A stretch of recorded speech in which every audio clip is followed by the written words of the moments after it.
कहानी एक सच्ची कहानी है। भारत का नॉर्थ सेंटिनल आइलैंड एक ऐसी टुकड़ी जहां आज तक इंसानों ने कदम रखने की हिम्मत नहीं की।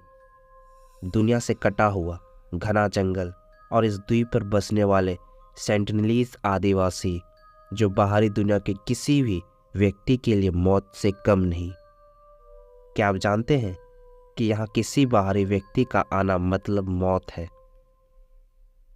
और इस द्वीप पर ऐसी घटनाएं हुई है जो आज तक अनसुलझी है। आज हम आपको एक ऐसी सच्ची घटना सुनाने जा रहे हैं जिसने पूरे विश्व को हिलाकर रख दिया।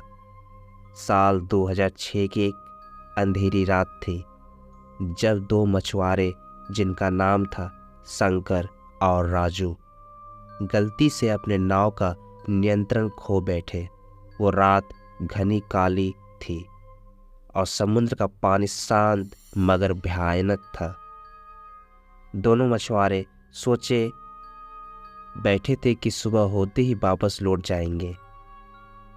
उन्हें नहीं पता था कि वो नॉर्थ सेंटिनल आइलैंड के करीब पहुंच चुके थे। सुबह हुई और नाव का उस खतरनाक द्वीप के किनारे जाकर अटक गई। जैसे ही सूरज की पहली किरणें पानी पर पड़ी, दोनों ने देखा कि वो एक अनजान जगह पर पहुंच चुके थे। चारों तरफ घना जंगल और एक अजीब सा सन्नाटा। दोनों ने जल्दी से नाव को वापस मोड़ने की कोशिश की, मगर तब तक बहुत देर हो चुकी थी। आदिवासियों ने उन्हें देख चुका था और अब वो अपने तीर कमान के साथ उनकी ओर बढ़ रहे थे। दोनों मछुआरे बुरी तरह से घबरा गए। राजू ने शंकर को कहा, चल भागते हैं, नहीं तो हम मर जाएंगे। लेकिन उस वक्त उन्हें एहसास हुआ कि उनकी नाव किनारे से फंस चुकी है। वो लोग जितनी कोशिश करते नाव हिलती तक नहीं। अब उनके पास सिर्फ एक ही रास्ता था, भागना। लेकिन वो कहाँ भागते? हर दिशा में आदिवासी थे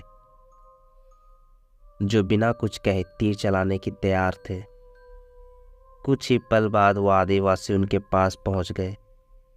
एक भी शब्द नहीं, कोई चेतावनी नहीं, सिर्फ तीरों की बौछार। शंकर वहीं ढेर हो गया। राजू ने जैसे तैसे खुद को बचाया और जंगल की ओर भागा।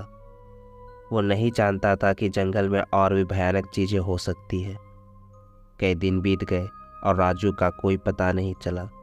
उसके परिवार ने कई बार उसे खोजने की कोशिश की, मगर हर बार उन्हें बस एक ही जवाब मिला, नॉर्थ सेंटिनल आइलैंड पर कोई नहीं जाता। जो जाता है वो वापस कभी नहीं आता। कुछ हफ्तों बाद समुद्र किनारे राजू की नाव मिली। नाव पर खून के निशान थे, लेकिन राजू का कहीं कोई अता पता नहीं। उसकी गुमशुदगी ने एक सवाल खड़ा कर दिया, आखिर उस रात वहां हुआ क्या? लोगों का कहना है कि नॉर्थ सेंटिनल आइलैंड सिर्फ एक द्वीप नहीं, वो एक श्रापित जगह है जहां जो भी जाता है वो कभी वापस लौट कर नहीं आता। आदिवासी तो सिर्फ पहरेदार है, असली खौफ उस द्वीप के भीतर है जहां समय के साथ कई रहस्यमयी घटनाएं घटी है जिन्हें आज तक कोई नहीं सुलझा नहीं पाया। क्या आपको लगता है कि राजू किसी आदिवासी का शिकार हुआ, या फिर उस द्वीप के भीतर कुछ ऐसा छुपा है जो इंसान की समझ से परे है?